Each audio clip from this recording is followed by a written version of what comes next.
మధ్యప్రదేశ్ రాష్ట్రంలోని బబల్పూర్ జిల్లా burley డ్యాంలో tourism boat బోల్తా పడి 13 మంది మృతి చెందిన దుర్ఘటన నేపథ్యంలో గోదావరిపై పాపికొండల వెళ్లే బోట్లను అధికారులు ఆకస్మికంగా తనిఖీలు చేశారు.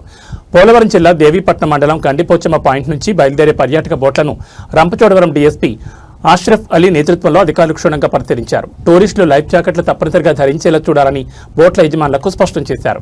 ఎట్టి పరిస్థితుల్లోనూ మద్యం అనుమతి వద్దని హెచ్చరించినట్లు డీఎస్పీ తెలిపారు. బోట్ల అనుమతి పత్రాలను పరిశీలించి ట్రయల్ రన్ నిర్వహించారు.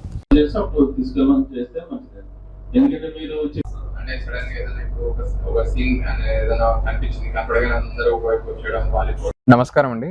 ఇవాళ పోలవరం జిల్లా ఎస్పీ గారు అమిత్ బద్దా సార్ గారి ఆదేశాలకు అనుకూలంగా నేను, మా సిఐ గారు, ఎస్ఐ గారు, ఏఈ గారితో పాటు ఇక్కడ పోచమ్మగండి బోటింగ్ పైన రావడం జరిగింది. సో మనందరికి తెలిసిందే, నిన్న మధ్యప్రదేశ్లో కూడా జబల్పూర్లో బోట్ ఇన్సిడెంట్ అయింది. సో దాన్ని మనం దృష్టిలో పెట్టుకుని ఇవాళ బోట్ పాయింటింగ్ వచ్చేసి అన్ని బోట్స్ యజమానులతో కలవడం జరిగింది. అన్ని బోట్స్ సంబంధిత డాక్యుమెంట్స్ అన్ని చెక్ చేయడం జరిగింది. ప్రతి బోట్లో బయోయిన్స్, లైఫ్ జాకెట్స్, వాటర్ బాయ్స్ కరెక్ట్గా ఉన్నాయా లేవా అనేసి వెరిఫై చేయడం జరిగింది. యాజ్ వెల్ యాజ్ బోట్ యజమానులు వాళ్ళకి వచ్చే ప్రాబ్లమ్స్ని కూడా మా దృష్టికి తీసుకొచ్చారు.